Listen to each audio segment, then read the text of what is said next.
Yeah. You know, the couple of times that I heard her.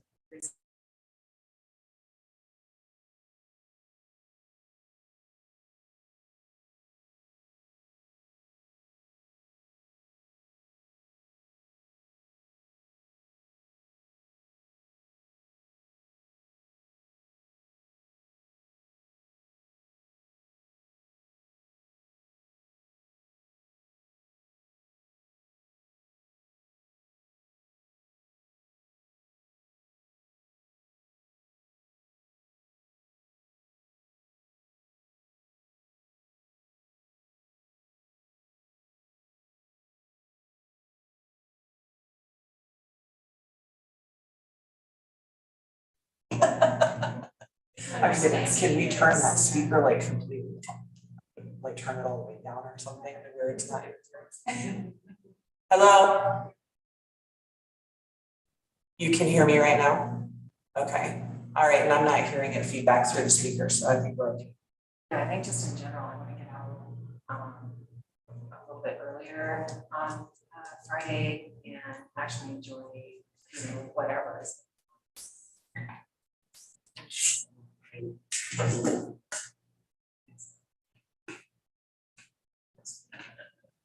But when Can you still hear me?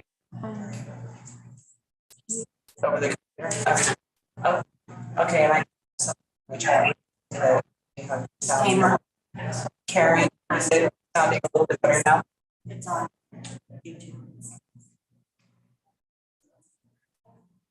No, I hear it. Echo.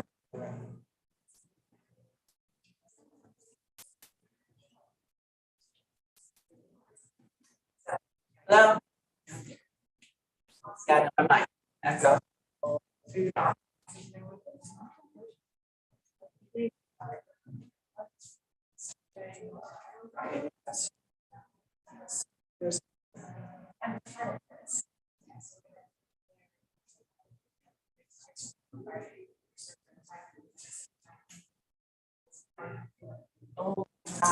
that's okay.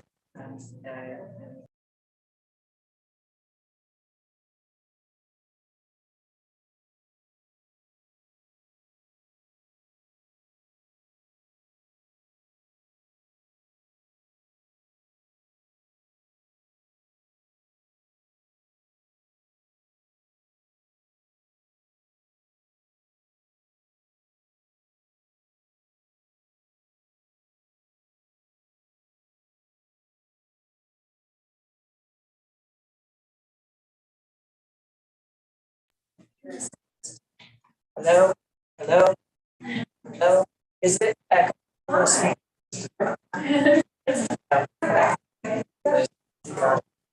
then you guys just set up. Here you go.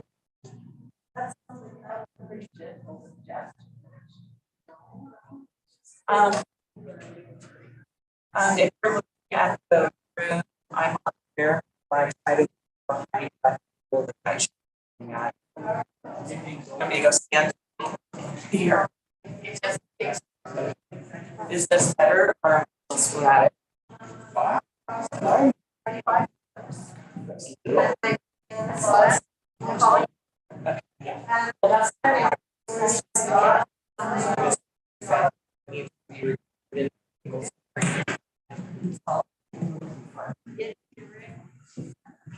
So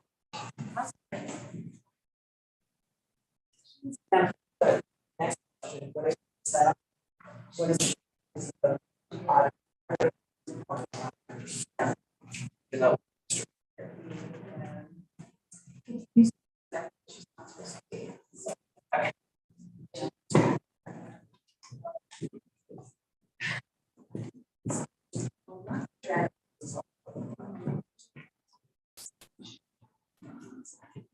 Is she doing anything for investigation?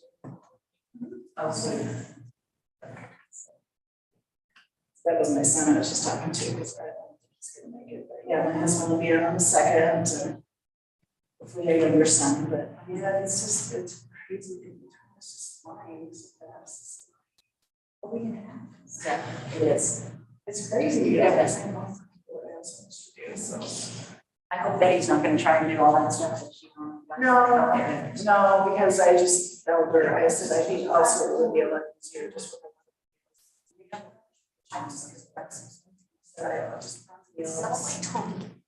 Prepare them there, stay out of your kitchen, you know, just make a little easier.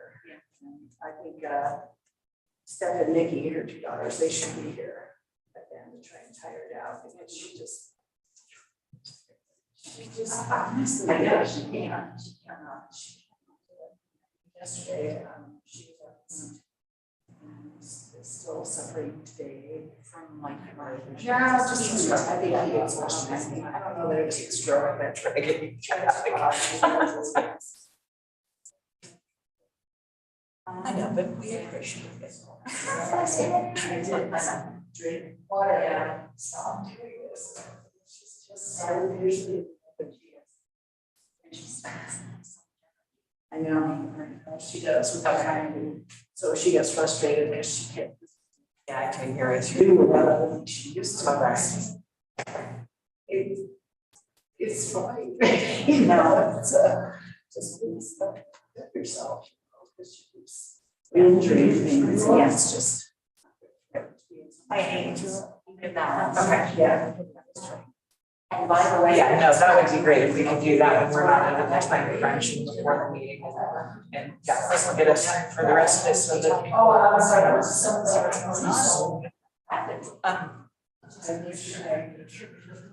Has.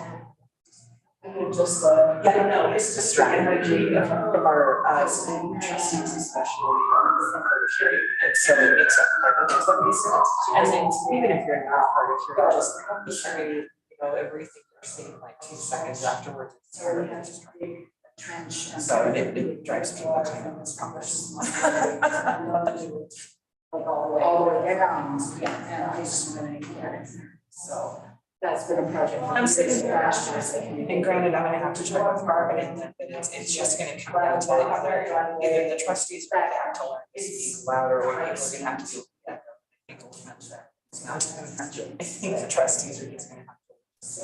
Someday I will, because I think it's grown so big. Because if we can't, It's like, it's funny, it's like I don't know, it's accelerated or something. Yeah. And there's lamps there, it looks like it's been established for years. I was just thinking, because I haven't tried it, because I talked to Marianne, I said, what am I supposed to do with this stuff, you know, cut off the dead, or. yeah. And now we're just trying to put things back in with people, but you know, it's not something. That we would be able to or so that's not. I heard the I mean, I'll check with Ruben. that dead stuff there. I thought I had died, and then I'll get back up to the base, and then it shot up. Oh, but wait. We turn our best. You picked the right plant. Yes, she did it, that's why I hired her, as she does Just a few plants, like a lavender. there's actually,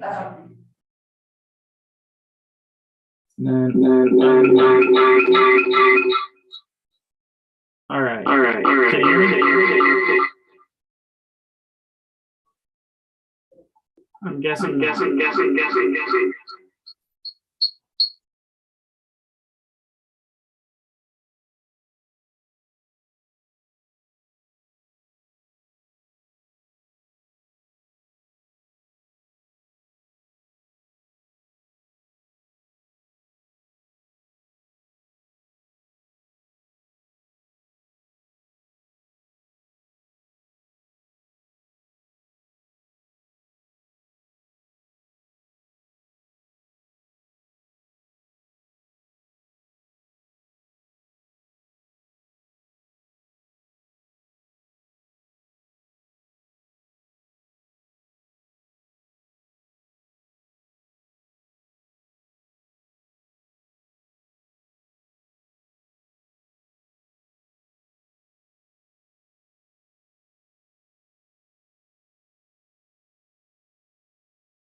met her before, that's right. She's out with multiple.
Felt bad this morning, because again, we were doing so much for the community. Jeannie's like, I can't do a special day. Yeah, just can't do it all. So, and we missed your daughter, like, really bad. I know, I'm ready for her to come back. Every time she goes somewhere, I'm afraid she's gonna fall in love with it and move away. I don't like that feeling. I've got a kid in Italy right now, and then she's on gallivanting to visit the other family. I know. It's such, And then, frankly, she was not really pushing her forward to, as she definitely. yeah, no, I talked to her. Well, and Andrea can be very nice, but she also has a way of doing like, roundabout. That's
La la la la la la la la.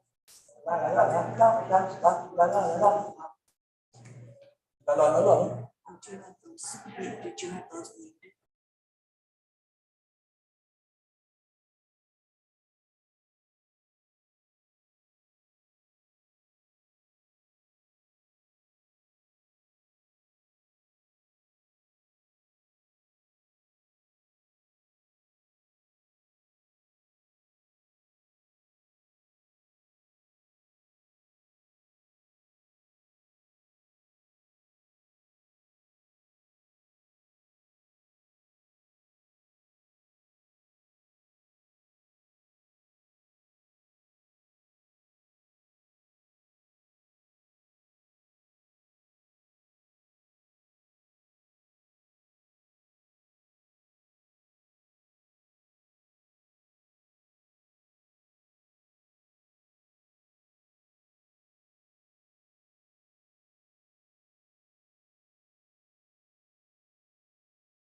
You're still awake. We're trying to put you to sleep. No, you did. I totally copied that before y'all got here. The problem is I'm gonna get home, Dave, and I'm not gonna sleep tonight. Mary, I have a call tonight. Oh, and I understand, Rick, you gotta do what you gotta do, so that's fine. These special meetings kind of kill your schedule. Well, I couldn't get anybody to take my turn. It's cold here, but I'll warm up. Okay.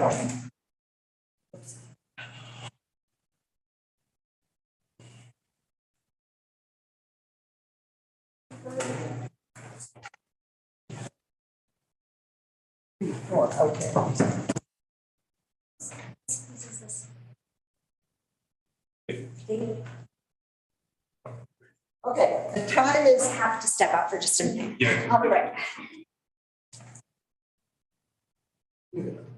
I'm there. Recess after. 19:05. I think to make a motion that we have. Well, let me, I need. Okay, Yes. we got it. Sorry. All right, time is now 7:56 PM and the executive session has been concluded. Participants in the executive session were Mayor Backren, trustee Stelter, trustee Markle, trustee Weber, trustee Smith, trustee Valentine, trustee Knudsen, and the town administrator, Corinne Ferguson. For the record, if any person who participated in the executive session believes that any substantial discussion of any matters not included in the motion to go into executive session occurred during the executive session, or that improper action occurred during the executive session in violation of the open meetings law, I would ask that you state your concerns for the record. All right, hearing none. I want to say that the town administrator requested that we go into executive session for a free and frank discussion of her position, which was had in that session. And yeah, she wanted feedback from the board about her job and what she's doing. So that being said, did you want to make a brief statement, Ms. Ferguson, before we take a break? What did I miss? No, I just stated what we basically did in the executive session, how we had a free and frank discussion because you wanted feedback from the board about your position. Yes, so what I would state is that I felt that the conversation was very useful, very helpful, very valid. I think the town has continued with good momentum moving forward and have no objection to the ending of my contract at the end of the year and remaining in the clerk position. Thank you. All right, can I get a motion for a 5-minute break? Take 5 minutes. Recess.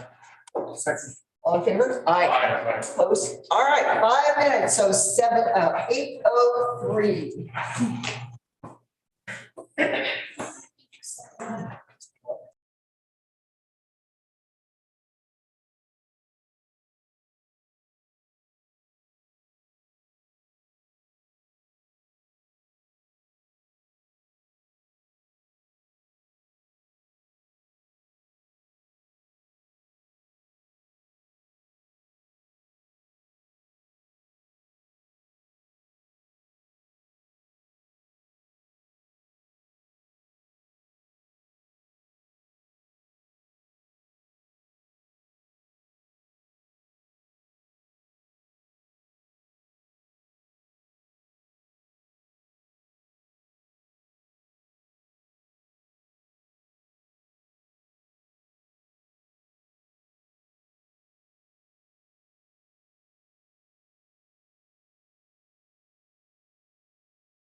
still need to deal with resolution 10-2022, appointment of officer clerk.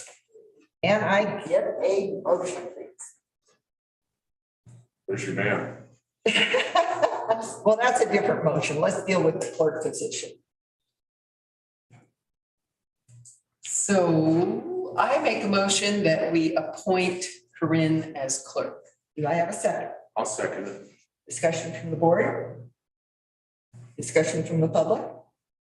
Yes, Ms. Watson.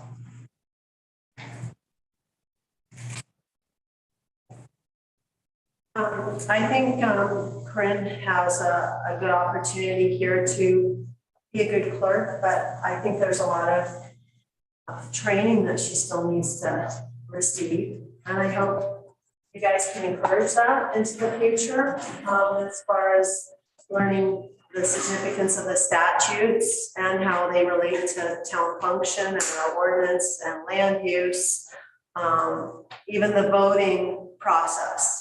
And running for elective office, because I've seen some huge mistakes. And I realize that she's been balancing these two jobs, but some of these things are the clerk 101 that I think really need attention. Thank you. Thank you. Anything else?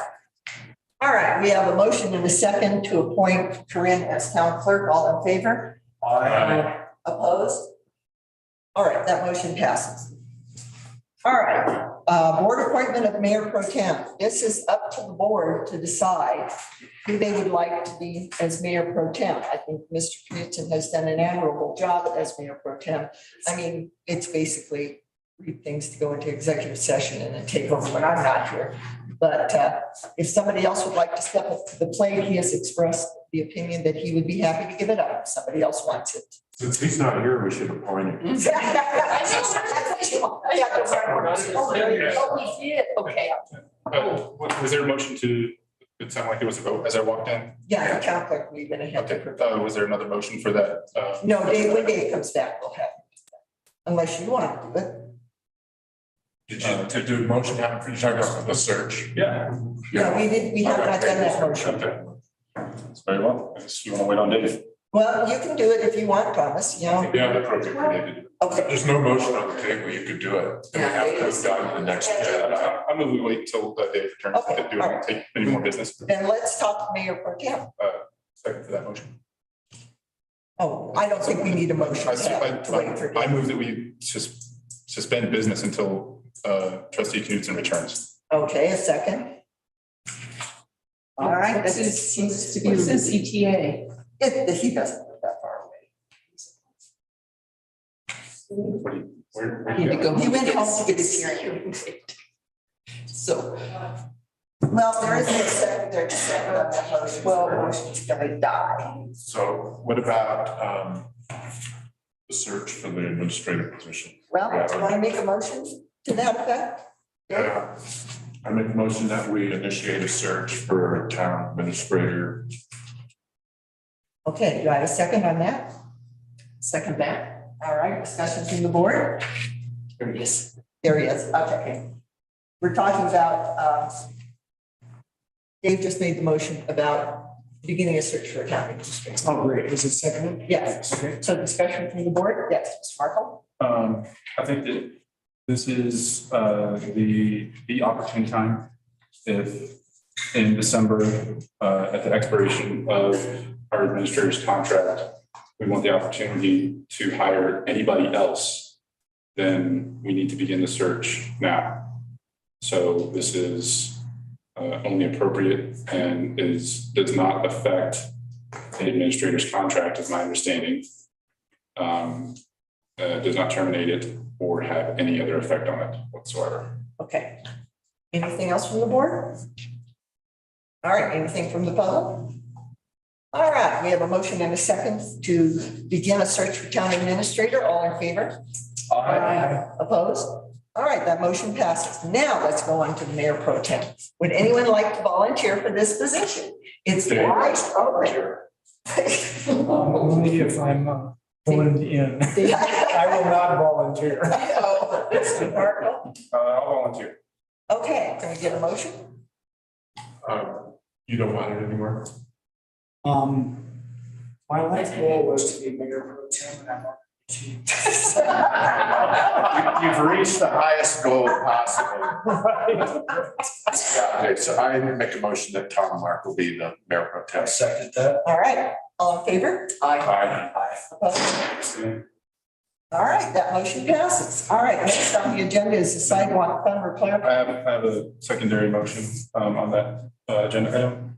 I move to amend resolution 2017-10 to indicate that the meeting chair shall not participate in board debate nor offer an opinion on a pending question until and unless the vote of the chair is to be counted on the question. Which one is the resolution you're referring to? It's the one about, is it the one after the agenda? Yeah, it's the one after the agenda. 17-10. Yeah, I think it's included. Yeah, that one can be, because of the last lines in it, you can basically ignore that one anytime you want. It's, if you read the last few lines, that it says that the board can deviate from that at any time. Right, the board may amend these rules of procedure. That's what I am. And so I guess I'm asking for clarification. Okay, wait, point of order. Do we have a second? Well, let's get your motion. Well, I don't understand. Yeah, but we haven't gotten clarification on the motion. Yes, Ms. Okay. Ferguson, I'll repeat it. please do. Actually, I just close it. Okay. Sorry, I found that place again.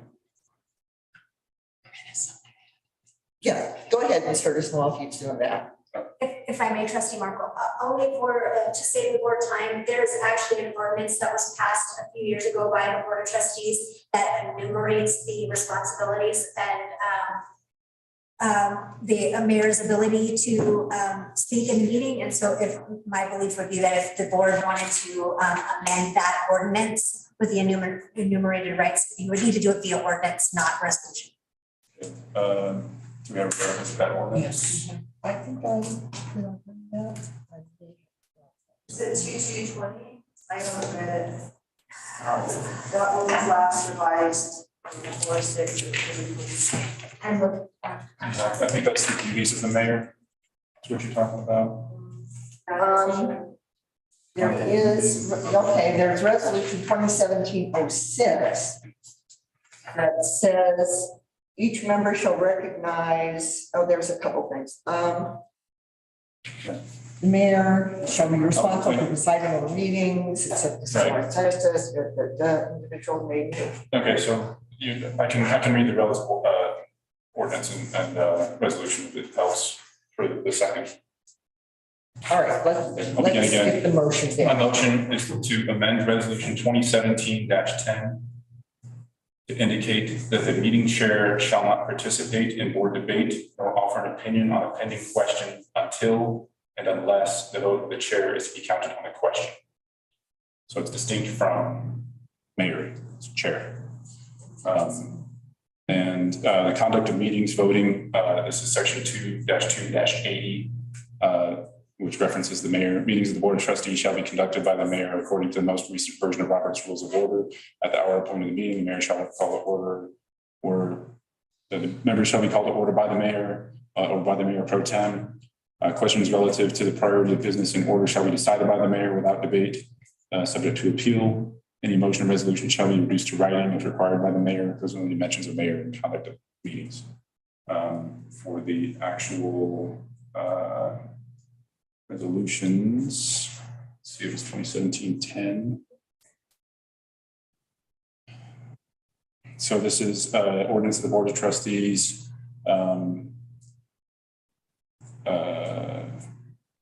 The town code shall be amended as follows. Essentially, it's the beginning of our packets. At the hour appointed meeting, members shall be called. Order of business shall be set by resolution. Every provision. It sets out the. Let's see. There's no short version of this. It just enumerates the. I can read the whole thing, fine.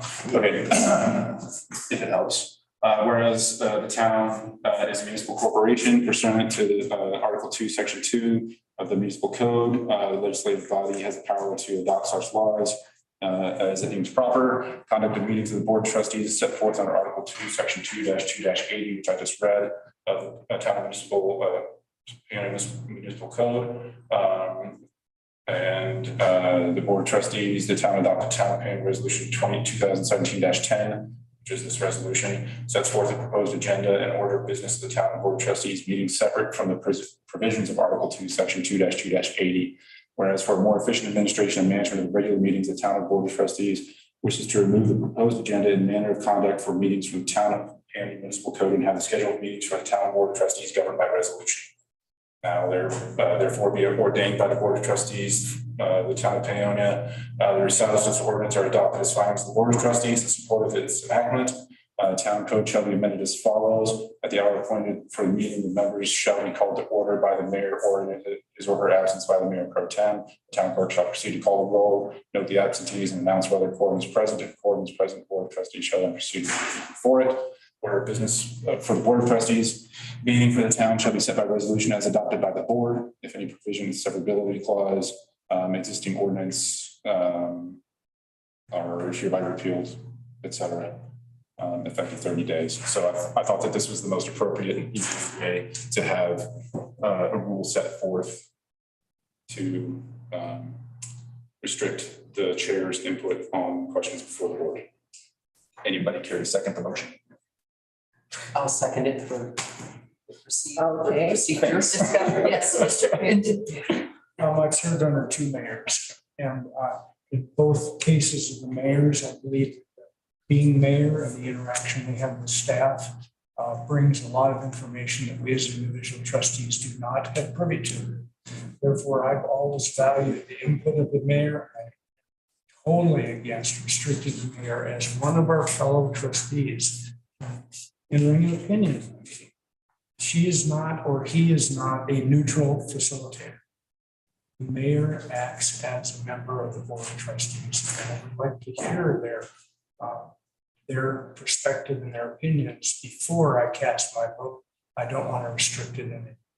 So I will be voting against this motion. Thank you.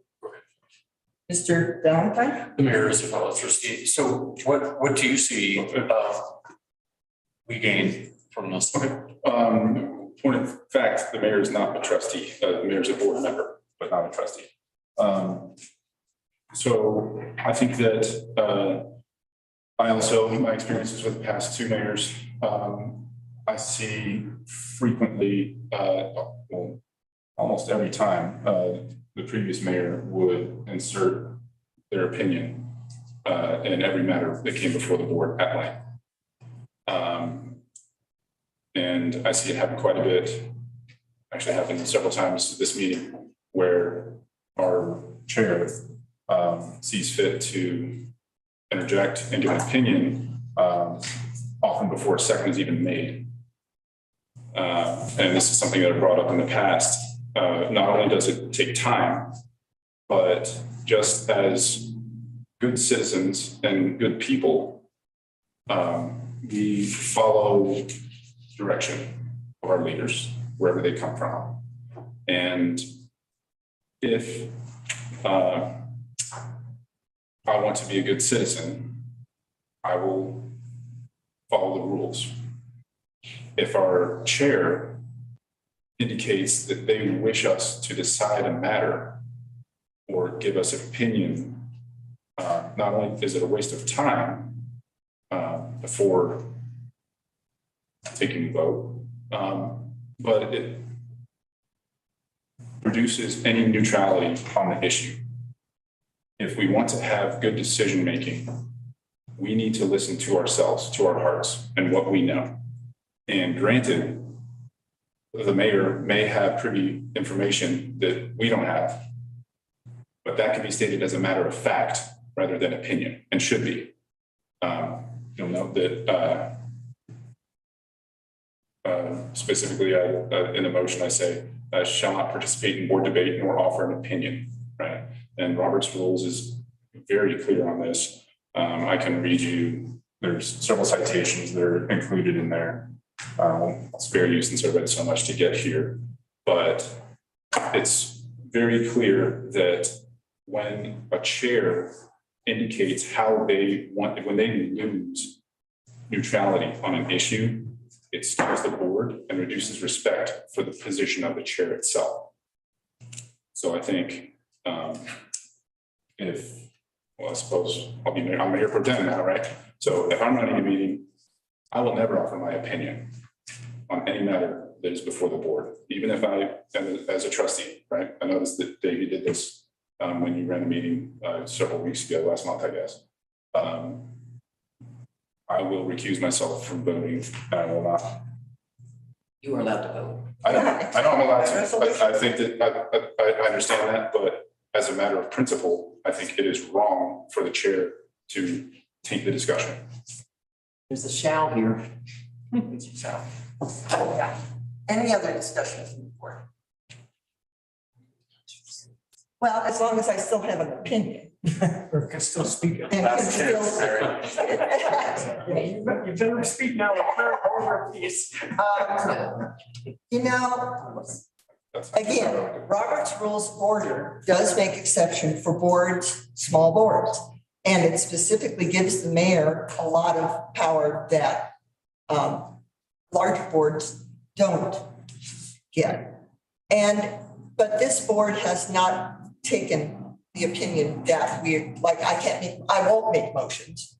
I will let other people make motions. I only vote time of the time, which means that the only power that you guys have is from giving me any power. If you listen to my opinion and it sways what you think, then vote that way. If it doesn't, it doesn't.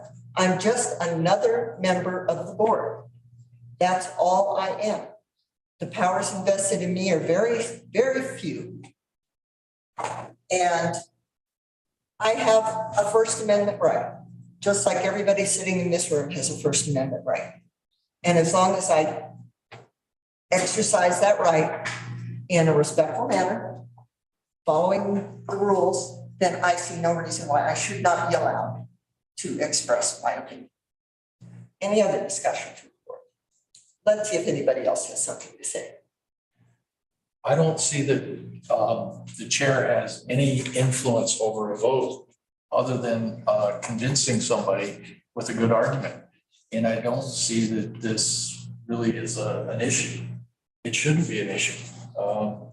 We should work together and if not follow somebody's opinion, at least listen to their opinion and have it heard. Anyone else? Yeah. Did I usurp anyone else? Yeah. So a couple things. First of all, if you have information that we don't have and you can get it in the packet, please put it in the packet, because that was Dana Levesque's thing, was no trustee should know more than other trustees, which isn't possible in every potential situation, but I would ask that if you have things that you could get in the agenda packet, please put it there for all in the public to see. And my other, I have seen you shut down some discussion previously as a citizen. I have enough, I will call a point of order if I see you do that again. And I feel like as a trustee, I can do that. And I am not prepared to simply squelch you having any input, but I will be speaking up if I feel like it's inappropriate and you're trying to tell me, I don't know what I'm talking about, yeah, for whatever reason. But you definitely, I watched you stifle discussion amongst the board. And I'm not gonna, I will not vote for this, but I will be calling points of order when I believe so, just because. Okay. And one last thing, in your motion, there's a mayor's report. So that of course was not, you didn't consider the mayor's report to be for the mayor to be able to give her report. That was not part of it. Yours is just for the debate. Yeah. And so Today, yeah. I will leave it at that. I will vote against this motion, but I will be speaking up if I feel like I'm being bullied a little. Please do. Okay. Yes, Mr. Okay. Well, it sounds like this is probably not going to pass, but I will read you from Robert's rules. The chairman sometimes calls a member to the chair and takes part in the debate. And in Robert's rules, to Mary's point, she has a right to speak. Everybody, any person has a right to speak. In Paonia, apparently uniquely on any matter, because we have public input on every motion.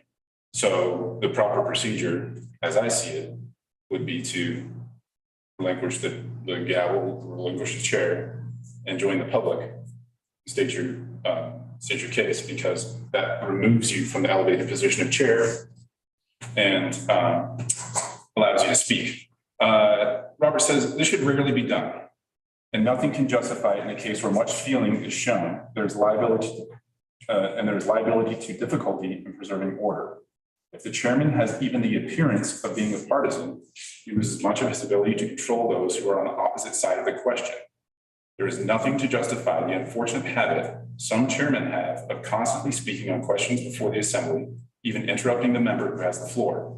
One who expects to take an active part in debate should never accept the chair, or at least should not resume the chair after having made his speech until after the pending question is disposed of. Okay, and there are footnotes here. Though the speaker, chairman, may have right to speak to matters of order and be first heard, he is restrained from speaking on any other subject except where the House have occasion for facts within his knowledge. Then he may, with their leave, state the matter of fact. Jefferson's Manual, section 17. Second citation. It is a general rule in all deliberative assemblies that the presiding officer shall not participate in the debate or other proceedings in any other capacity than as such officer. He is only allowed, therefore, to state matters of fact within his knowledge, to inform the assembly on points of order or the course of proceeding when called upon for that purpose, or when he finds it necessary to do so, and on appeals from his decision on questions of order to address the assembly in debate. It's Cushing's Manual, subsection 202.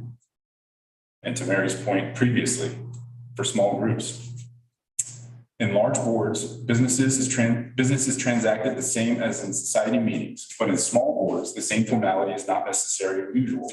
The informality observed by committees, that would be like committees, being generally allowed in a board meeting where there are not more than about a dozen present, which is why Mary thinks this applies to our board, for instance, it is not necessary to rise in order to make a motion, nor to wait for recognition by the chair before speaking or making a motion, nor for a motion to have a second, nor is there any limit to the number of speeches, nor does the chairman leave the chair when making a motion or discussing a question.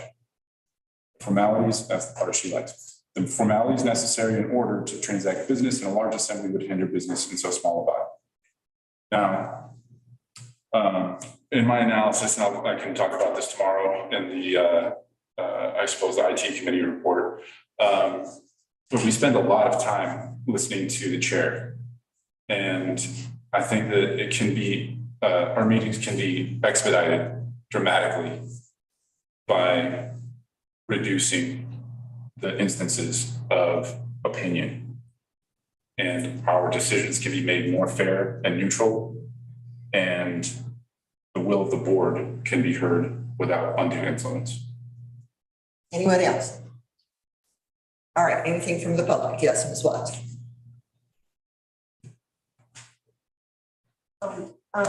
Suzanne Watson, that was interesting hearing what Thomas Markle was reading there, the rules for the small boards, because it sounds like we're picking and choosing, or the mayor could be picking and choosing which rules she wants to follow, and that's not fair.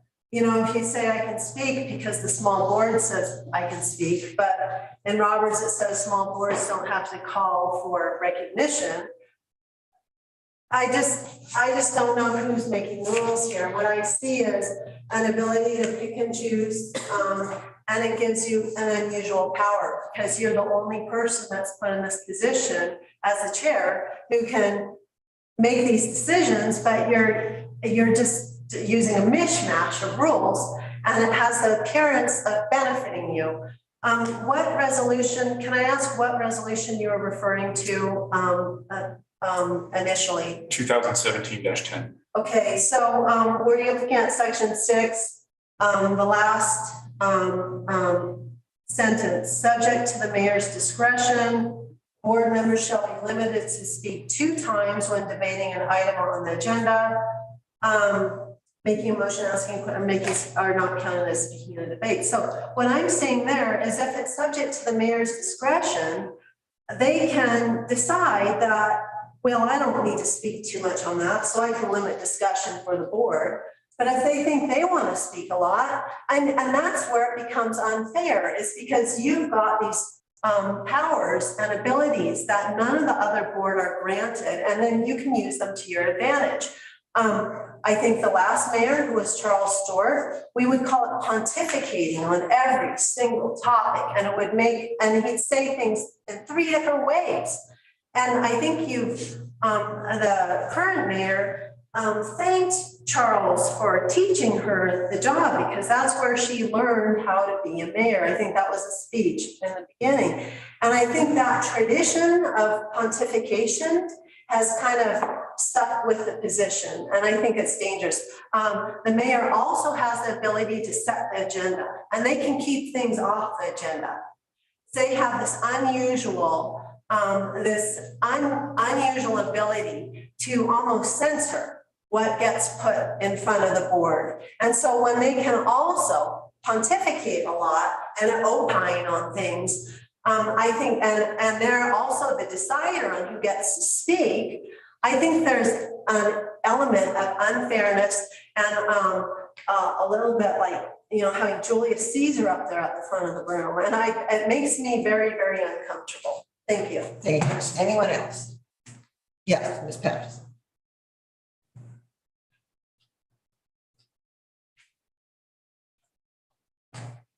Thanks, Michelle Patterson, Second Street. I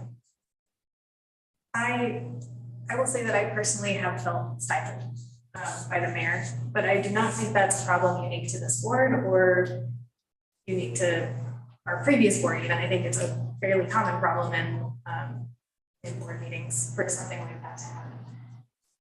It's uncomfortable, and I would like to see that change. Sorry, I am not at all prepared for this, but I felt like I needed to speak to you. An equal problem, in my opinion, is that when the mayor or when any chair is very focused on the discussion and following the discussion and keeping their opinions in their head and participating in the discussion, it becomes much more difficult to run an effective meeting where you have board comment and you make sure everyone on the board is heard, and then you have public comment and you make sure that the public is given equal time to give their opinion. Instead, what I've observed, not only with this board, but especially with this board, is that if it's a topic with high emotion, it tends to become chaotic really quickly, because I think what happens is the chair is very focused on what the chair wants to say and not so much focused on keeping order in the meeting and making sure that things are done in the order they're supposed to be and that everyone else is heard. So I don't know the solution. I understand not wanting to shut down the mayor entirely here. And I think that there have been times when the mayor has participated in really productive ways to discussions, but I think there's also a great risk there.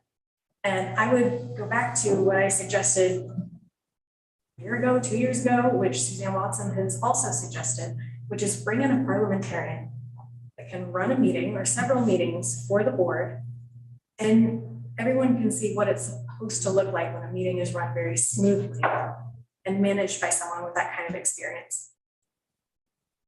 I just think that would be a nice perspective and maybe give a better idea of what kind of input might be appropriate. Thank you. Anyone else? All right, we have a motion and a second, and forgive me if I get the far end of this wrong, Thomas. We have a motion that I can't figure out what according to resolution 2710, the chair not participate in board debate unless, nor offer an opinion unless the question. The motion was to amend resolution 2017-10 to indicate that the meeting chair shall not participate in board debate nor offer an opinion on a pending question until and unless the vote of the chair is to be counted on the question. Okay, thank you. All right, all in favor?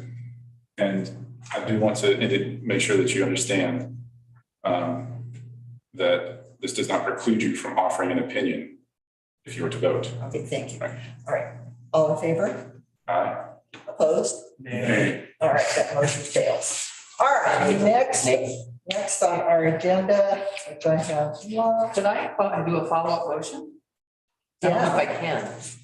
It's not agendized, but, Well, it depends on what you were gonna move. well, I was going to make a motion that we find a public parliamentarian to run 2 of our meetings in September. I think we need to put that in the budget. Okay, All right. Next, we have the sidewalk. hang on a second. Wait a minute. I'll second that. Okay. See, here we go.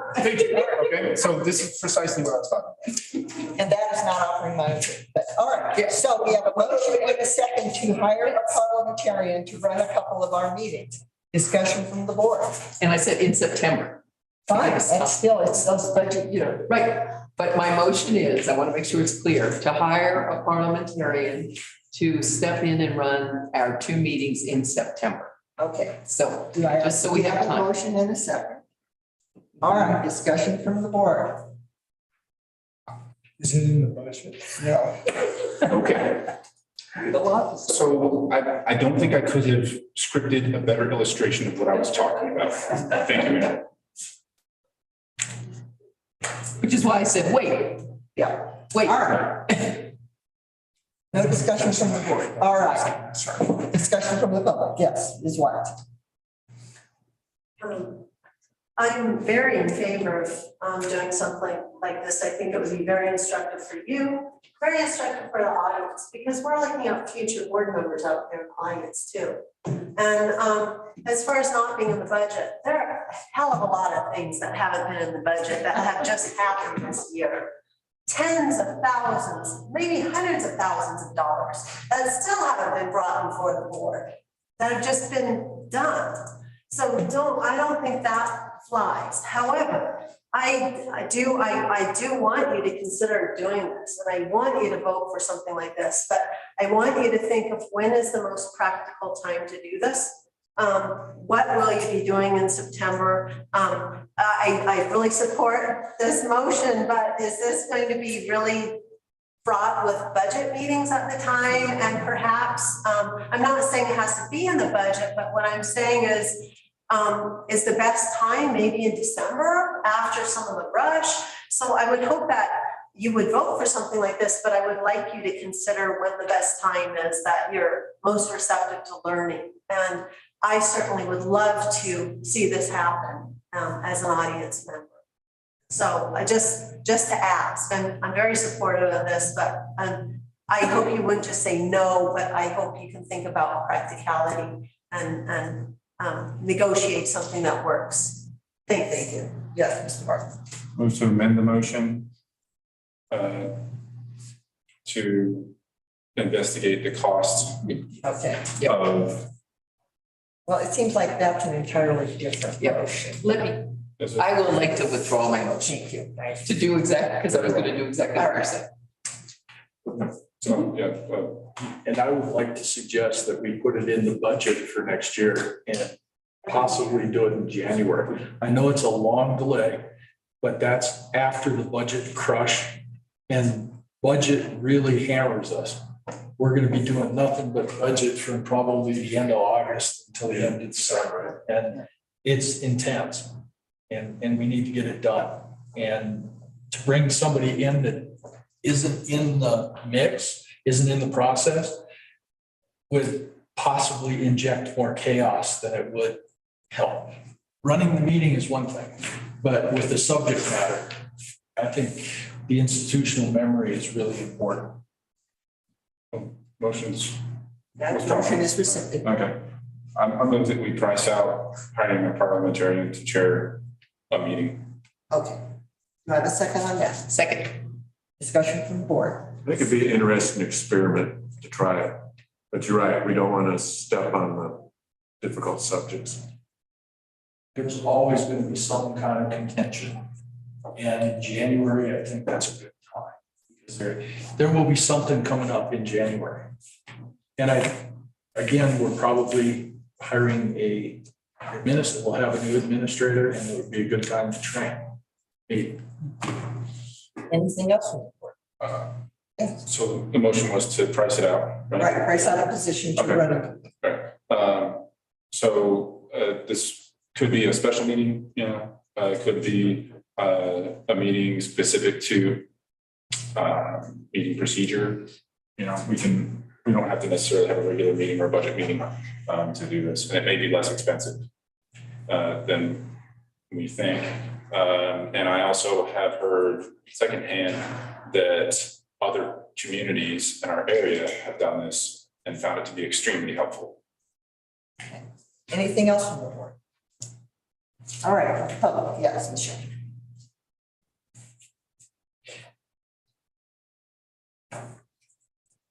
Thank you. So I do appreciate trustee Stelter's awareness of what budget season is likely to look like. But I would argue that that might be the best time to have a parliamentarian and someone who does not have a horse in that race and can be a neutral person to just run the meeting. And that would also free up the mayor to participate in the budget session as she sees fit and with her knowledge of what's going on. While having someone here that can just focus on running the meeting, I think that would be a perfect time to do it. Thank you. Anyone else? Yeah, Ms. Black. So just to reiterate, it sounds like the motion isn't to decide whether or not to do it. The motion right now is to decide just to price it out and gives the options. Thanks. All right, anything else? All right, we have a motion to price out a person to run a meeting. All in favor? Aye. Opposed? All right, that motion passes. And I have an additional motion. This is because I would like to make a motion that I will do the research to determine what it will cost to get a parliamentarian. Okay, so, all right. Just gonna Discussion talk to from you the and board? find out who it is. Yeah, I don't know if we need a motion for that. But I don't think we need a Oh, motion. I just volunteer to do it. Yeah, just follow. Because we don't have any committees set up yet. Right. To volunteer them. Okay, so can we move on to the sidewalk fund repair plan? So I believe the town administrator has requested that we keep our sidewalk repair money. We usually do it every other year, but that we hold off for a year so we can accumulate more money and be able to do more sidewalks. You know, so I move that we postpone the sidewalk replacement till next year. Okay, do I have a second? Okay. Any discussion? My reason for this is there's also mobilization costs, so if you bulk it up and do it like every third year, we might be able to get a little bit more done. Mr. Martin? Okay, so just so I'm clear, the logic is that because the upfront cost is high, we want to buy a larger portion to offset that upfront cost, correct? That's a piece of it, yes. Okay, what's the other piece? The other piece is just having the cost of cement currently, the amount of money that we have in the sidewalk fund, which is only $60,000, which doesn't buy a lot of sidewalk. And that if we can get another $33,000 in there, that puts us close to $100,000. Okay, so but it's the same thing. It's like basically we want to do a bigger buy because the upfront cost is so high. Right. Okay, so I think this is probably kind of the same principle as like ATM, where you take out $200 or $100 at a time instead of $20 at a time, 5 times, so that you don't have to pay that upfront fee 5 times. Right? So because it's a bigger, okay. Yes. Just want to make Do you sure. want to say something, Ms. Ferguson?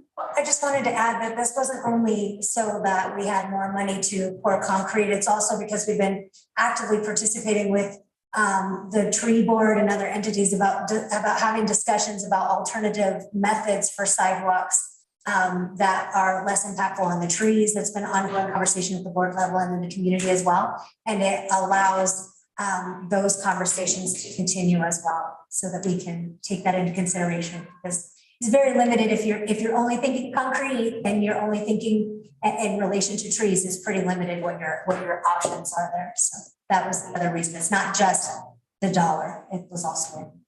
investigate alternatives. Anything else from the board? The money is restricted too, so it's not gonna leak away. So it will continue to accumulate. Ms. Watson? I'm wondering how this fits in a liability sense. There's some pretty dangerous sidewalks around town. Some things that I think could just be sidewalk planed, you know, some of the high points taken off, some small areas. I'm uncomfortable because the sidewalk work I've seen done are like massive, like sections being replaced, when I think we need to be doing a little bit more patchwork. I don't think we have enough, we're ever gonna have enough money to make brand new sidewalks everywhere. So if you just took out a few sections here and there that were the most dangerous and started attending to some of it instead of kicking the ball down the road, do you really think concrete's gonna be cheaper next year? I mean, I thought metal roofing was gonna be cheaper after it was started to go up 2 years ago. Well, it certainly hasn't been. It's become almost unaffordable at this point. And then I'm wondering as far as liability. By having this sidewalk fund and taking on the responsibility for the repair, has the town taken on the liability? So if someone tripped on the sidewalk and busted out their front teeth, is that the town's fault at this point? If there was a sidewalk that was obviously dangerous, even one little section, why is the town waiting so they can do a big old repair when they could just do some precision surgical work around town? I think it's really important to still be trying to chip away around the edges. It's like trying to weed a biting patch. Oh, well, maybe in 3 years I can spray the whole thing and it'll all go away. No, sometimes you have to keep working on it. You have to keep working on it. Maybe you're not spending all the money, but you're spending a little bit doing the most critical repairs at this point in time. Because when you think about it, is it really worth someone's front teeth? I mean, is it worth someone's broken hip just so the town can save some money? I mean, think about what you're doing here. Thanks. I hope you can still keep doing small amounts of sidewalk work instead of just canning everything. Thank you. Okay, we have a motion and a second to oh, I am sorry. Okay, I was doing the thing. So it started in 2014 and it would be so nice to see a table of just like what happened and the streets that were done and how much was, cost that year and then what's left. That would be so really good to see a table. Thank you. All right, anything else? Yes, Ms. Ferguson? Trustee Markle has his hand up. Oh, I'm sorry. Make a subsequent motion. Okay. I'm sorry. Mr. Clinton. Well, having a look at a report here called SGM is Asset Inventory Capital Improvement Plan, and rather than visually figuring out what sidewalks are wrong, we already have an asset inventory that tells us which ones are dangerous. So, it's important to fix those ones that are in red. We should look at those and make a decision. But otherwise, if they're saying they're in good or fair condition, then, you can wait. So I would suggest that each trustee kind of look at the asset inventory and do a little bit of homework before the next meeting and see what you think. Because we have a professional that's looked our sidewalks. Yeah, I'm looking at it too, and I didn't know if they went down to small scale. So Yeah, when I was thinking looking at the same small thing. scale, and And that's where I couldn't. they don't, they do it by blocks. Yes. Ms. Ferguson. So, for additional clarification, the board had made a motion earlier in the year that an RFP be put out to do the full sidewalk project for 2022, because we have been doing those every even year, every 2 years. And so specifically in the agenda, the request is postponement of that sidewalk replacement project other than small repairs for safety and accessibility due to significant increases in cost of materials, fuel, those things as well, and to continue discussion and evaluation with the tree board of alternative material options for sidewalk replacement that better protect trees that are not in immediate danger of removal. So that this is the larger project, and publishing an RFP and hiring smaller projects can be completed in-house and have been and will continue to be done. Okay, yes, Mr. Marshall. All right. We have a motion and a second to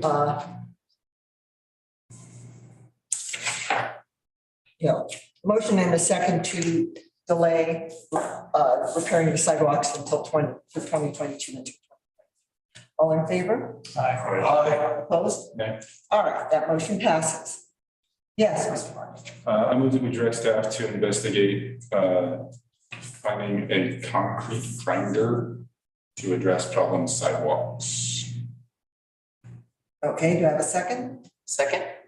Okay, Discussion from the board? this is something that I investigated years back. And I'm pretty sure it was like something like $7,000 for one of these machines. And it's a giant, like a walk behind grinder, almost like a floor polisher. It has a diamond wheel on the front and you can take off like a couple inches of sidewalk. So we could find these really like the trip hazards, the bad ones, and bevel those tops off for a lot less money than it would cost to pull up and do a section of them. Now prices probably have changed. So I think it's appropriate to look back into this and see what we can find and what the operational cost of it might be. Just do kind of a cost benefit analysis versus doing new pours. Other discussion? I have some experience with that machine. Basically, every place I've ever worked with that machine, you lease them. Use it for 6 months or a year, and because the wear and tear on that machine is immense. And we wouldn't use it that much. I mean, probably a month and then we're done. Just hit it hard and go. And that's the way to go with it. Lease it. Buying it outright, we've got maintenance costs, we've got training costs to get our guys up and running. If we rent it, the guy that rents it trains the personnel that are running. And probably have to go to Colorado Springs or Denver to rent one. But there it is. Modify the motion. Sure. Rather than purchase, acquire. Okay. That's good. All right. Do we have a second on the required? Did I second? I'll second. Okay. We're voting on the addition of acquire instead of purchase. All in favor? Opposed? Okay. So we have a motion to direct staff to investigate acquisition of a concrete grinder. All in favor? Yeah. Well, we need to vote on it. Yeah, just the modification. Are all in favor of the modification? Aye. Opposed? All right, that motion passes. Now, back to the main motion. About directing staff to investigate acquiring a concrete grinder. We're stuck in the loop. Yeah. Is anyone else confused? We have to vote on the acquire versus purchase, and then we can vote on the whole thing. So we just finished with the acquire thing. Now we vote on the whole thing. Yes. Okay. All in favor? Aye. Opposed? All right, that motion passes. All right, next on the agenda is the approval of appointment of chief of police.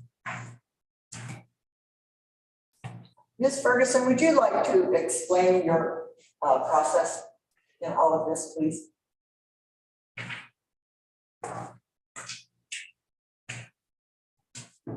Okay, so a brief summary was included in the packet. So September of last year, the board passed a motion to hire a recruiter to help with the hiring process for the chief.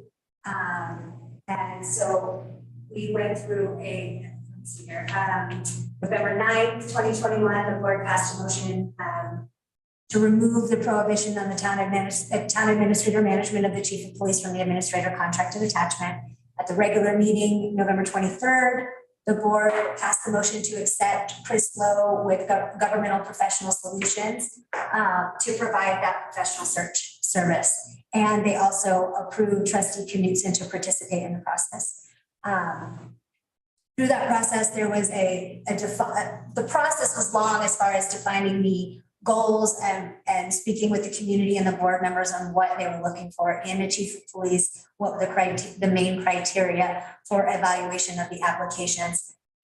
Mr. Lowe was on site in March of this year, met with board members and community members also to get information about what they were looking for in a chief of police and finalize basically the brochure that was provided to multiple entities throughout the state and the nation. was a nationwide search for applicants. And we received 11 applications, Government Process Solutions received 11 applications. And based on the information that was provided by the board and the community on what the main values and outcomes for a chief were, they narrowed that down to a smaller group. Those applications were reviewed and during that time, while all this was happening on that side of it with the recruitment firm, in-house, the town was down to only at one point 2 officers in the police department. And through a series of hires for the sergeant position and for another supervisory position, we'll call it the corporal position, we had an applicant who came in to work for the town who decided that they also were interested in applying. So we had that candidate went through the complete process of being interviewed by GPS, rated based on the approved rate sheet that was identified and approved by the board through their conversation. And they went through that process. We reviewed what the finalists, and then the finalists came to the town of Paonia for interviews in-house. 4 candidates were invited to participate in the 2-day event, and 3 candidates ultimately participated. The on-site interviewing process was the first day. The applicants toured facilities, toured the town, went to some events, spent the day in town just getting to know the town itself. And the second day, they participated in 3-step process. 1 step being a panel interview. The second process being an inbox of scenario. They had to work a scenario that they weren't privileged to ahead of time. It was provided by outside individuals. That scenario was done by Chris Lowe as well as the chief of police from Hotchkiss. And then there was also a one-on-one interview with me as the administrator, followed up that evening by a community open house for community members to come. Through the 3-step process, the candidate that I recommended to the board was top ranked in 2 of the 3 processes. And ultimately, and I'm open to any questions. I'm sure I'm missing things. It's been a long day. So I interviewed and evaluated on several different criteria, including education and experience. And with the in-house knowledge that I also have of the longevity, experience, knowledge, and certificates and such of the support staff in the police department, is why I made the recommendation as stated in code that the town administrator shall appoint, the board of trustees upon the recommendation of the town administrator shall appoint a chief of police who shall be the head of the police department. And so my recommendation to the board is that they approve the offer of chief of police to Matt manager. With that being said, I would also like to state publicly and for the board, because this is a board ratifying my recommendation to you, is that I'm very aware of the lack of experience component, which is the one area that was of most concern going through this process. And so the offer that has been made is not to move immediately into the chief of police position, but to operate, I don't want to say as an interim, but similar to the way that Chief Ferguson operated prior to his appointment, where he will be the interim chief of police for the police department, have all rights and responsibilities while he completes a process that has been outlined with him, which has 3, 6, 9-month goals. At any time throughout the process, should he meet those goals, because of some of those are self-led goals, he could then be moved into that chief position. But part of that is not only the administrative side, but the road side. So there is logging hours and being very active in the day-to-day operations of law enforcement, such as citations, community policing, community engagement, going to lower based crimes and incidents, higher based crimes and incidents as well. So with that, I'm open to any and all questions that board may have. Questions from the board? Yes, Mr. Markle? Could we see the qualifications and history of the possible candidates? Because I haven't seen anything. I talked to the guys, but I have seen absolutely nothing as far as material regarding their qualifications, history, or anything about them. And the reason for that is that all conversation and direction given to staff, given to me when it came to this position and conversations with the board is that, and with the way that it was done previously, is that the board appoints based on the recommendation of the administrator. And I do all of that background work and look at all of that information in tandem with the recruiter.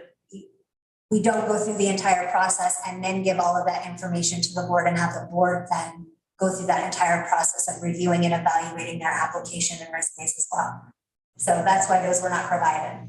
I personally can't approve someone that I haven't actually seen a resume on. I mean, you're asking me to fly with no data.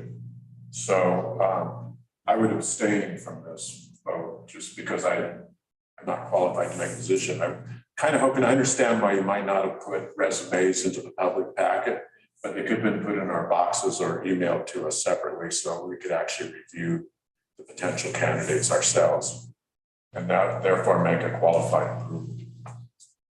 Yeah. Yeah, Mr. Valentine or? No. Okay.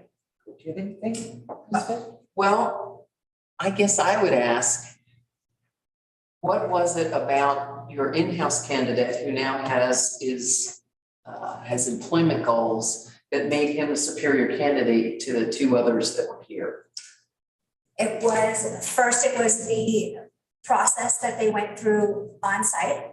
It's the fact that there is the commitment to the community. This person's already in the community, invested in the community and has been and will continue to be. And through the process and interviews with the other candidates, that was not necessarily the case. This was not a long-term goal for the other candidates. Yes. There was a hiring committee besides yourself that interviewed. That's correct. Could you tell us who they were? It was all staff members. It was the clerk for the police department, the finance assistant, and the other, oh my gosh, who was the other person? Oh, sorry, Public Works Director Corey Heiniger. Were there any other law enforcement agencies involved in the selection process? They were involved in the inbox for the actual scenario that they ran through an actual criminal scenario. So those people evaluated the candidates and who came out on top? The in-house Officer Lamager came out as the #1 candidate in 2 out of the 3. I think what we're asked for as a board is not to get into the weeds here. Do we trust people in staff positions to make wise decisions on behalf of the town? So I will vote in favor of the recommendation. Mr. Stelter? I have nothing to add to that. Traditionally, personnel would be involved too. So there'd actually be trustees in the loop, but there weren't this stuff because we don't have a personnel committee. You are correct, and so the trustee that was appointed by the board to participated, reviewed all applications, reviewed all, but the board took that away. So There's only but one he did, trustee. I he saw has it. seen everything. Your trustee that was appointed saw everything. Just so I'm clear, the selection committee was you, Sarah? Is that right? Samara. Sorry, Sam. Joanne Katzer. And Corey Heiniger, Corey. the chief of police from Hotchkiss, and the recruiter. The chief of police of Hotchkiss, your husband. My husband is not the chief of police in Hotchkiss. But your husband's boss. So your husband's boss, your best friend, you, Corey Heiniger, who's the father of an ex-officer who now works for your husband. This is all true. Is this, am I inaccurate? No, Okay. but the Thank tone that is placed behind us I'm- completely unhappy. Just trying to make sure that I understand the connections of everybody who was involved in making this decision. And the board has been given no information about the candidate that we can read that you suggest. Board assigned a trustee to participate on behalf. The board as a whole, okay.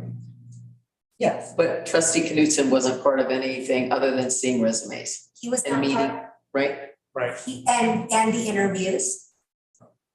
Oh, you didn't say that. And he saw all of it. The only part he did not participate was in the interview process because he was not in town during that time. I would. Interviews are the least valid selection process you can use because your natural biases prevent you from making good decisions. So looking at objective factors are best thing.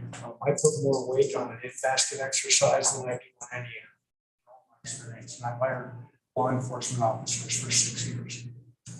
And I can share that the in-basket exercise with no knowledge was an active shooter situation. And the officer candidate with the least amount of experience ranked higher than any of the officers with the experience, with the longer longevity experience working in a police force.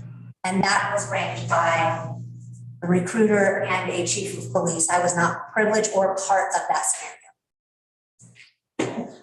So would Officer Chief Heiniger, would he start coming to the meetings? Lamminger, yes. I mean, Lamminger? Yes. Sorry. Yes, he was. So, like Neil did, so Yes. we will have an opportunity to ask him questions and get to know him. I Absolutely. mean, I think that's important that he be here. Yes, he will. Do you anticipate he will provide any additional information than what we currently get in the packets with blotter and the, that other Yes. form that says what they've been doing? Yes, he writes that form. He's the one that has been performing that function. And yes, him being here, he would be able to provide you additional information. So the other thing, this is a little uncomfortable for me as well. And because of, you've already made an offer before you came to us, you know, and then added these employment caveats, the employment goals. So I don't know if we're in a position to ask you to give us updates on his achievement of those employment goals. I just don't know if that's in our purview, but I feel like it'd be nice to know, since you've hired someone that needs to do more things. Yes. To meet your ultimate expectation or the expectation of the, all the paperwork that went out with GPS, whatever name.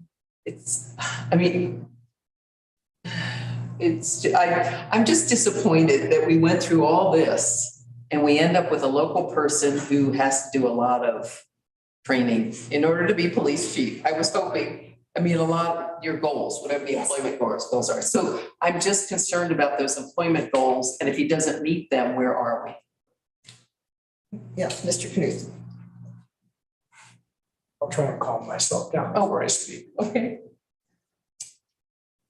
I've been working in human resources for a long time, and I've seen a number of employment processes. And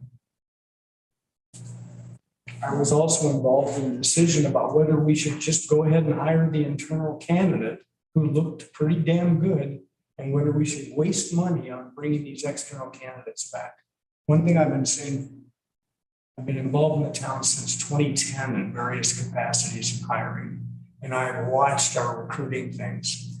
And every time we've hired a recruiter, every time we try to bring outside candidates in, because of who we are and our size and the salaries we can offer, we end up getting two types of candidates. Either they had major problems in other places that they worked and they were thrown out on their ear, or they're near the end of their career and this was like their last ditch kind of thing. And so, when we look at this candidate field, we had some of that in action. And for me, I look at the longevity of the town, having longevity in the positions. We have a candidate that's fairly strong here. I've met him face to face. I have a lot of confidence in him.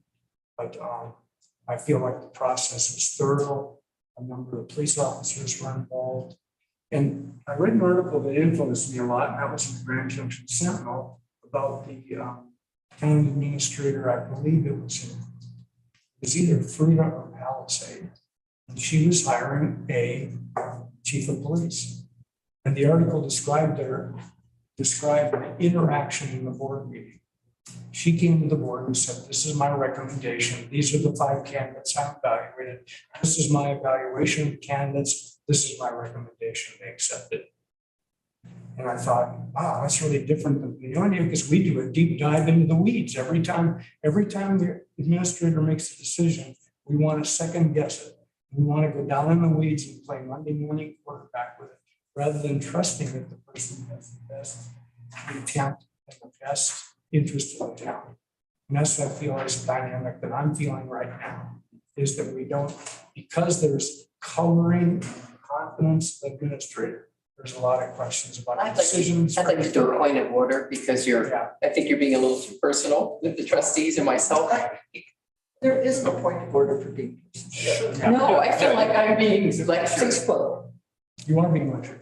But you are being lectured. No personal attacks. yes. This is not personal. Yes, no. So because what I want to say is if everything is, Corinne just told us tonight, I don't know if she could have put it in a packet, but she told me information that I had absolutely no idea about what had happened in the interviews, and that 2 of the candidates didn't do well with the live.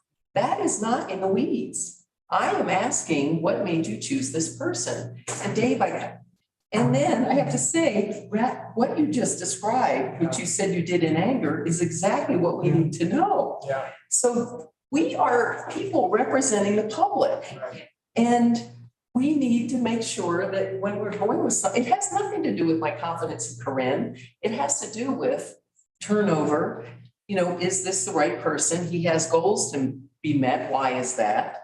Those are perfectly valid questions when we have had no input other than to help with the qualifications we were looking for. And I don't know what their education levels are or anything. So I just take exception to you thinking that us asking questions and not doing a rote approval is in the weeds. I feel like I need to understand more, and I just understand more now. That's all. Thank you.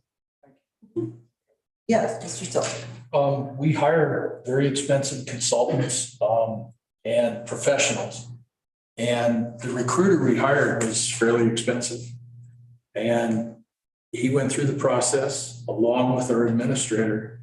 And now we're gonna question, second guess, Monday morning quarterback, their decision at this point. The point to do that is while the process is going on, inject yourself in, not now. It's not too late, but it also needs to be done in an orderly fashion. And why should we hire people if we're not going to listen to their professional advice? We just ran into this last meeting. We hire somebody at a very expensive rate, and then we just disregard their advice. And it's bitten us in the ass before, and it's going to do it again. I think that we go with what the professional has recommended in our process. We had the process. It's been gone through.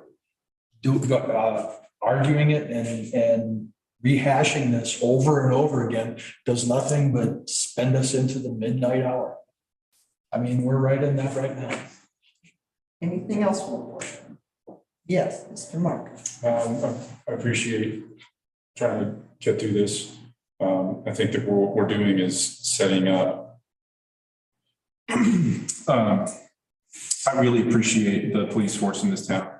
It's something that was completely unexpected for me when I showed up here. And my dealings with police elsewhere have not been always reaffirming, but they have been here, which I attribute to the influence of Neil Ferguson as chief and the officers that were here and some of them that still are at that time.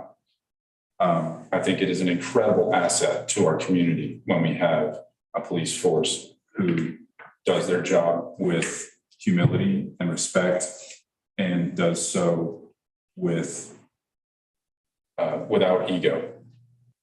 And I don't know if that's what we're dealing with here because I haven't been given the information. I don't know these guys except for the couple minutes that I got to talk to each of them. I have no background information on them. So how can I make an informed decision? There was no opportunity for me to inject myself into this process or be involved with it in any capacity while it was going on. And that doesn't mean that I don't trust the people involved, okay? It just means that I want to know more. Yes, Ms. Ferguson.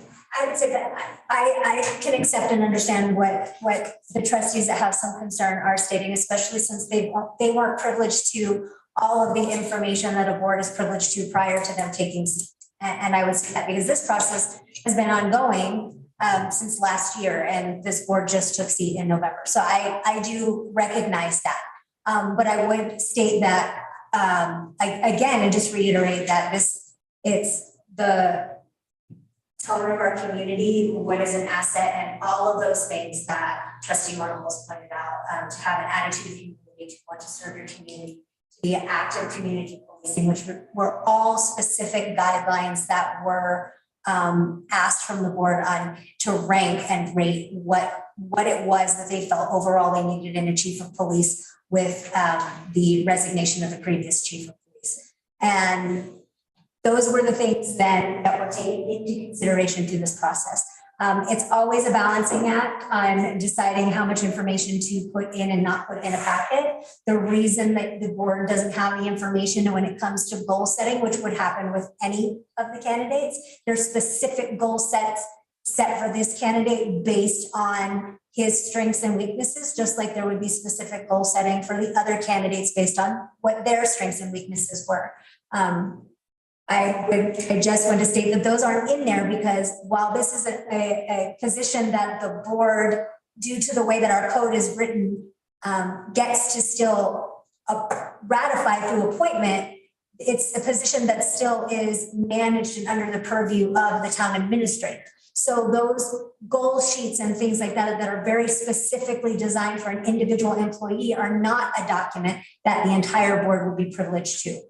And yes, typically when you have a personnel committee, the personnel committee gets a little bit more of that information. But we don't and we didn't. So I wouldn't use that as a mechanism not to move forward with the decision that was made. Anything else on the board? Can I get a motion? No, we don't. Oh, we haven't made a motion. No, we need a motion. Did you move to appoint my second? No. No. I'm gonna have to abstain. I don't have enough information to make a qualified decision. I'll make a motion that we approve the appointment of chief police as recommended by the town administrator. Do I have a second? I'll second that. Any further discussion? All right, anything from the public? Yes, ma'am. Well, I've spelled, this is Margaret again, 1018 Third Street. I apparently sent it to the wrong address. I wish you had noticed it. I wish somebody had noticed. I wish Candy had put it in the packet like she told me she would the last time and you didn't come. I wish you wanted to know what we thought, but it appears to me you don't. And I went to the trouble to write a letter that I thought was really quite conclusive. And I talked to Dave Knudsen, and he feels candidates are too old. I think that's very discriminatory, and I don't think that should be accepted. I think Chris Lowe is a lousy choice. I looked him up. It was very simple. He does not look very reputable to me at all. $15,000, all this time spent, and you don't even tell the council what's going on. I'm so appalled that my town is not caring what the people think and what the council thinks, all of them. And I don't think you should abstain because I think you probably do have a good opinion. And it's a tragedy to me because I talked about what this man was capable of. He is seasoned, he has done this for years. I think it's just wanting to get somebody in here. And I don't know if you read the letter. I don't know if you had time to. And I'm going to give it back to you so you can possibly read it before some final idiotic decision is made. So Anything else will cover? Yes, Ms. White.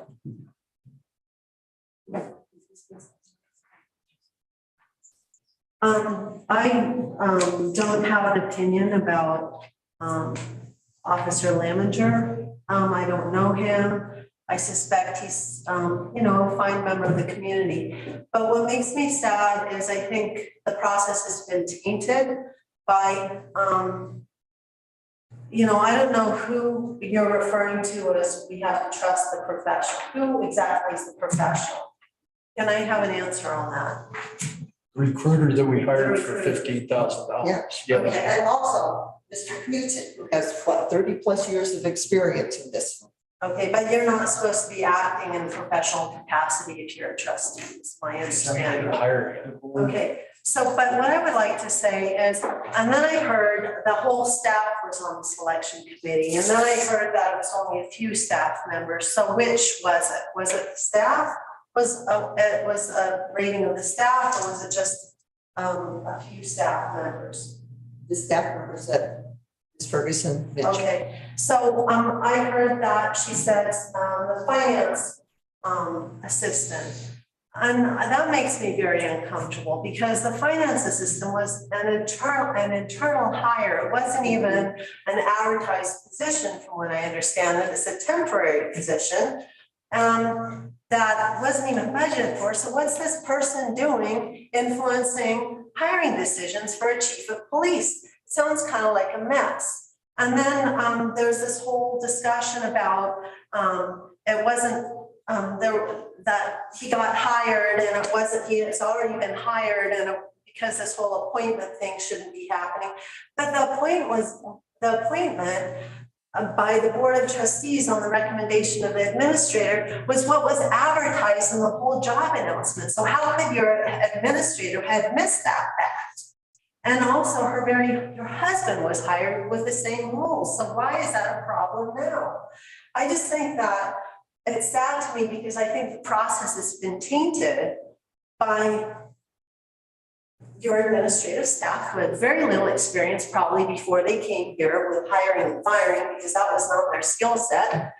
And I'm really glad that you're looking at the process of looking into hiring a new administrator because that's the only thing that's going to fix this problem. And I think you're probably stuck with what you have now. I think I would welcome anybody to the position. I'm sure he's a fine person, but this mess has got to stop. And I think this tension, it's because of who you have as administrator. And I'm glad you're looking at not just extending the contract, but actually looking at people's merits as an administrator before you hire them, because that was never done. And that's why we're in this problem now, feeling like we have to hire professionals because we don't have an administrator who can do it. That's why this outside entity was hired. Thank you. Yes, Ms. Pettis.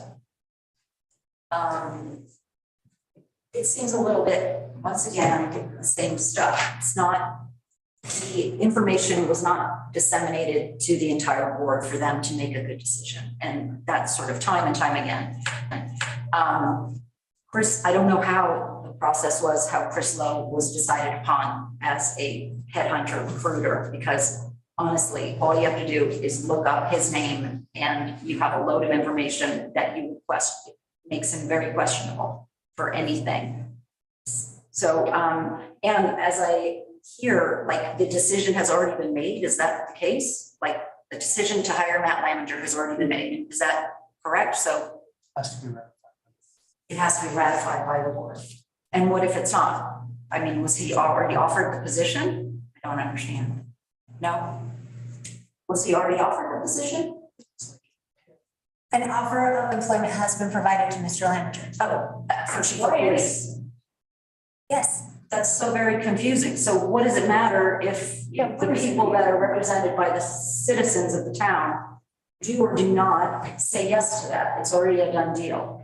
The ordinance states, and so our town attorney's not here, but I've spoken to him about this specifically, and he says that the ordinance states, as does in other communities, we're not the only one, that upon the recommendation of the administrator, the board shall appoint. It doesn't say upon the recommendation of the administrator after the board participates in a review of credentials and all of the information that you look at when you make a decision who to hire, that then they'll appoint. it's upon the recommendation of the administrator.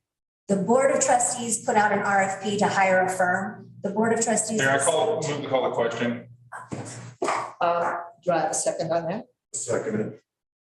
And we need a supermajority of the board. All in favor of calling the question? Aye. All right, that motion passes. All right, so we have a motion and a second to approve Matt Lemminger as the chief of police. All in favor? Aye. Opposed? Abstain. All right, that motion passes. All right. Last on our agenda is the new committee arrangement and description. I would suggest that. I would Make a suggest. motion to extend the meeting by 15 minutes. Finish this. Fine business. Okay, do I have a second on that? I'll second that. All in favor? Aye. Opposed? Yeah. Aye. I'm an aye. So we have aye. It passes. All right. So I would suggest that people volunteer for these various committees instead of the board voting on it, because and it used to be, and it used to be that the mayor's appointments. That's the way our statute reads, so. So do you want to talk just a little bit? I don't want to drag this meeting out. Right. I would like to mention a couple of things about committees. Once upon a time in town, Paonia, we had 6 functional committees that made the board run much more efficiently. I'm sure that when you guys decided to vote for committees, you thought, oh no, is this going to make more work? The answer is no. Depends upon the committee, but it generally makes less work. 6 committees, 2 trustees per committee. The workload in the committees, the finance committee has the most work by far because it has to meet regularly, review the bills, sign the checks, and go over the bank statements and the rest of that. The water and sewer committee has the next level of work effort just because it's an ongoing problem. And streets is probably the next one. And then public safety, parks, and personnel usually have very little to do. So you may only get together a couple of times a year for those committees. The committees do not have regular meetings. They do not have an agenda. They do not take minutes. They are not recorded. And that's not required by law. So the 2 trustees are not considered following the open meeting laws. And part of that has to do with efficiency. Nothing's hidden there because a committee cannot make decisions. Also, I've given you 2 duties of the committees that I had written as I left in 2012. And these, I asked the other committees to write themselves some duties so we could have a set so that we'd have some historical knowledge carrying forward, but they never happened. But these could be used as a template for creating the other committees because, like Dave, you know what's going on in finance. You could create one of these. I think it's important that the very first part of this be included because this is how committees got into trouble before.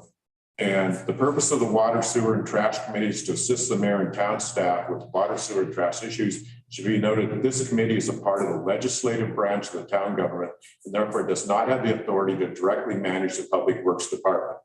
That job is rightly performed by the mayor, the town manager, and the director of public works. And then the rest of the duties are listed there.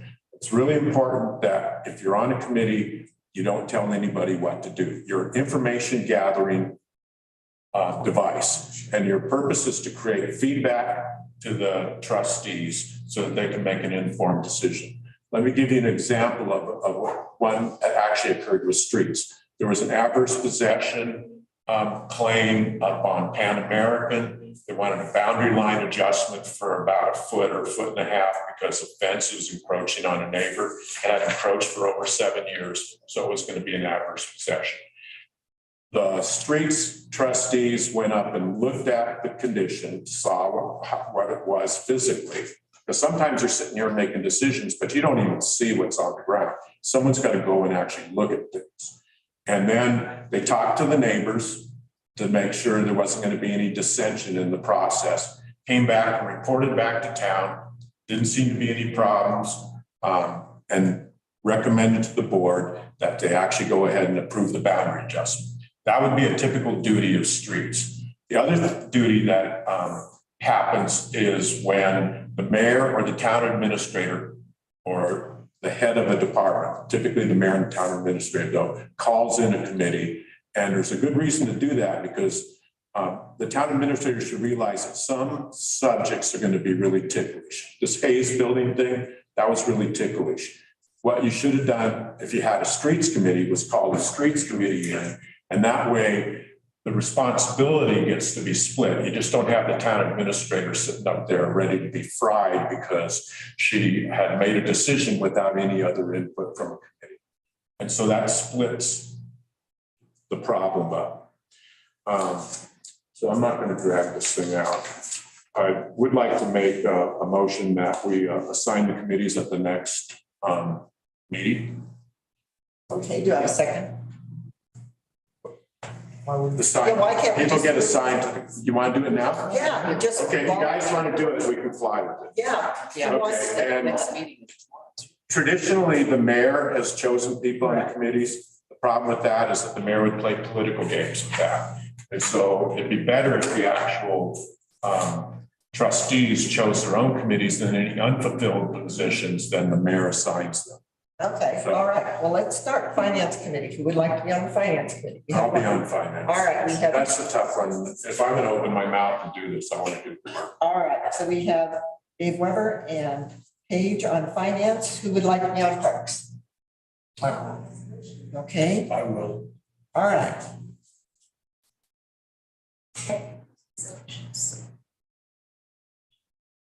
And streets? Sure.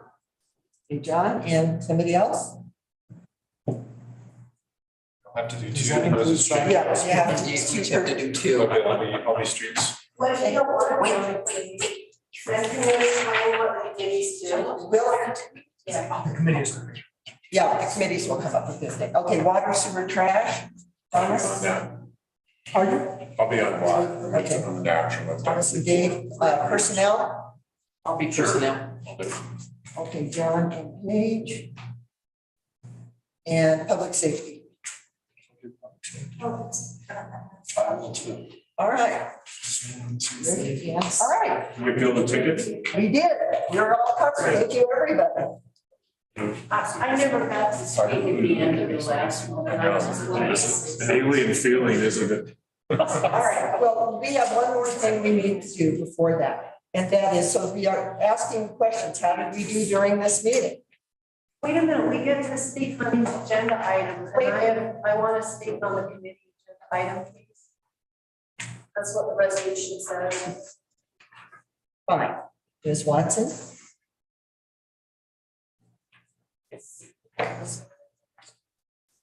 Okay, if you talk to CIRSA, you should not have a personnel committee unless it's ad hoc because of a certain situation.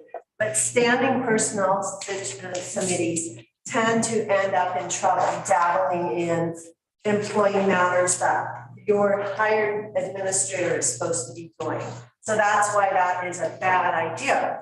That being said, you need to have a resolution for each committee. If you're going to have committees, there should be a description of what exactly they do, because it tends to crumble. You guys might be aces, you might be geniuses right here, but the problem is you're not going to be here forever. And this tends to kind of morph into something else as the geniuses are gone, right? So you need to describe it somehow. So there's like, you don't get into the weeds. Anyway, so this should, I appreciate this being written up, but it should be formalized in the form of a resolution, I think. And I think that would really help things, because this is informal. No. Part of the thing that I think we need to do is, instead of running immediately to a resolution or ordinance, we need to experiment a little bit. And we need to see how this committee is going to work. I'm not guaranteed it's just because it worked decades ago, it doesn't mean it's going to fly now. So experiment with it. If it looks like it's functional, we've got a set of duties list for all the 6 communities. Then at that time, embed it in a resolution. Okay, and I did find when I was on committees, when I was a board member, there was a lot of one-on-one directing the town administrator, kind of giving them direction. And I'm sorry, I know we say it shouldn't happen, but it just does. When you're there in private, it's really easy to talk to people and tell them what you want them to do or what you think. And I saw that happening. I also want to say, when I was attending the personnel committee meetings, one of the members said that they told the contractor, this was my understanding, the cleaning contractor, that they needed a raise. Well, that's not the personnel committee's purview to be telling contractors that they need to get more money from the town. So I mean, they're just risky things that can happen behind those closed doors, is what I want to say. In response to that, could we make sure that the committees meet here and do a Zoom meeting like we do for the advisory water committee? So that it's recorded? A lot of the committee work is in the community. You can have those. Oh, thank you. Okay. A lot of the committee work is in the community. It's like the streets committee is not going to meet here. They're going to meet at the actual subject that's being dealt with. They're not as formalized as like a board meeting. They're an informal way of gathering information or doing tasks that the mayor or the administrator has asked them. And it's just not the same as a board meeting. Can we just say that the committee members need to do a good job of keeping notes? So You got it, 'cause at the end of each Every meeting, time, there's committee reports. which we have to get to. Typically, for something like public safety, time after time, they'll say nothing to report. But that's the point at which they may make a motion as well as provide information. Okay, but I'm good with, let's just try it. Okay, See. I agree with that. I do think you have to be careful though. You're not working under the direction of the administrator. You're working under the direction of the rest of the board who wants to task the committee to do research something or whatever. But then again, be careful that the committees aren't doing the staff's job, because it shouldn't be that hard to be a board member either. You know, you shouldn't be doing jobs for the people that you hire. Thank you. And then the other thing I would suggest, that the first meeting, that you write up rules and responsibilities for the committee, just as Trustee Weber has shared with us. And then that could be part one. All right, we have 10 minutes left. Yes, Tracy. Sorry. Tracy McCurdy, 324 I'm just wondering how these committees might be interacting with implementation of parts of the master plan for the Parks, Rec and Trails. Is that under the jurisdiction of like the Parks Committee, or would it be like, oh, we need a crosswalk, therefore the streets committee takes, like, is it a case by case thing? Or is there some way that, you know, in the master plan, usually the implementation is led by the town, plus some organization that is stepping up, like Conservation Center or Nature Connection or NFTAG. And I just wonder how that's going to be coordinated. Yeah. Well, I think it's a work in progress. Yeah, parks would usually step in. Yeah. On that one. Right. Because that's kind of where you're focused, although you're wider than that. But the crosswalk issue and the project that we're gonna do is streets. And we just you're gonna have to work with it, and we have, because it's informal, it'll be slightly less structured. But we need to get the work done, and what's happening now is we're spending a lot of time in the meetings doing the work that two people could have gotten done in 30 minutes. And we're spending an hour and a half. If not 30 seconds. It's when you have a large group, it's hard to do anything. Get 20 people to agree where to have breakfast. You know, that's where we get into the problem. Two people can make a committee and work. Not that we're making I just wondered decisions. if that was being considered with the assignments that are. To answer your question, we don't know yet, but it's like Rick said, it's informal, so it becomes easier to manage. And citizen input would be really. Yeah. Yeah, Ms. Patterson, you had your hand up? No. All right. Oh, yeah. I'm pretty saddened that nobody's even mentioned the Whites drove all the way from Central Texas. I don't know if you've even been in touch with them. I think it's appalling that they take this whole whatever, takes it so lightly. And I don't think the money was wisely spent.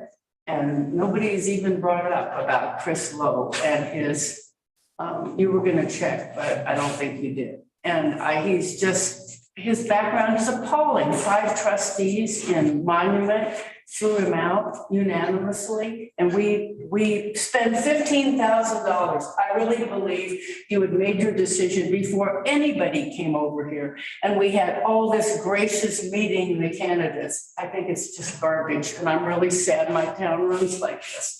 And I appreciate the new trustees. And I hope these things are going to change. Thank you. Thank you. All right. So quickly, how did we do this meeting? Better, I think. Okay. I mean, it's still dragged out for considering we just had a short bit of new business. It dragged out. Yeah. Executive session, which needed to be done. Yeah. I think it's hard. I mean, I know I got emotional on this and I apologize to the other trustee for that, the comments that I made, if they were taken wrong, I didn't mean them in that spirit, but it's hard for each of us because we care about the town so much that we're passionate. And I appreciate that passion. I appreciate what Margaret's telling us right now. She cares about the town and she would like to see it done better. It's really difficult to be a trustee because you're having to make decisions and not everyone's going to agree with them. That's just the reality. That's the reality of being a trustee. And I think each of us, if we can come together as trustees more and take more of the bull by the horns as far as trying to make the decisions and show the public what we're trying to do, I think we'll be better. So in this meeting, we did start moving pretty well through the beginning, but it bogged down pretty bad.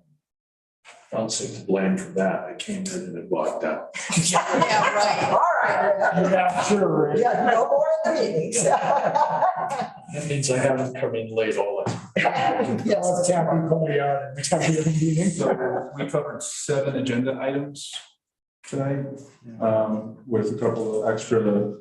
Yeah, there were several things that popped up. I feel like it was a good, and actually, since we started at 6 instead of 6:30, or 3.5 hours, and gonna be 3:45, getting out of here. I feel like we could probably be a little bit more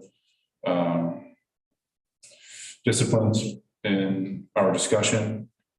And aside from that, I kind of feel like this table, the more circular table, feel like I can communicate better, I can hear better. I do think could be better being closer to the people or bringing the chairs closer this way, maybe, give people the opportunity to really get up here. I know there's technical considerations, but I feel like this functionally works a little bit better than the row in the front or in the back. Okay, yeah, my only worry is that when we have town administrator, we've got people who have to crane around to listen to the town administrator, and she's an integral part of our discussions a lot of the times.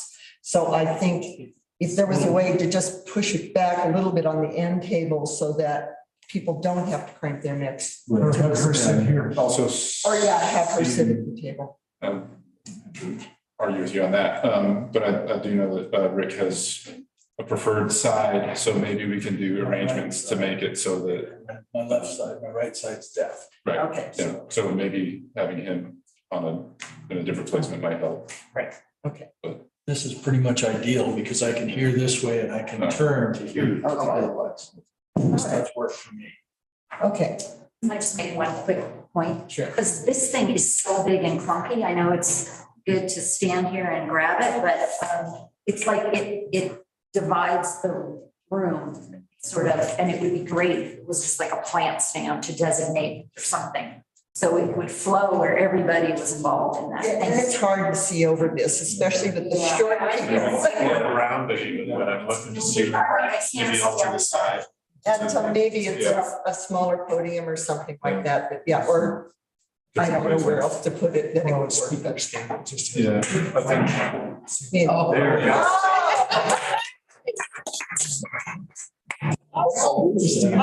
Native chainsaw. You are. That's maybe take off. Fantastic. All right, well, I'm adjourning this meeting. Thank you, everyone. And see you tomorrow. Yes, see you tomorrow. A little bit late.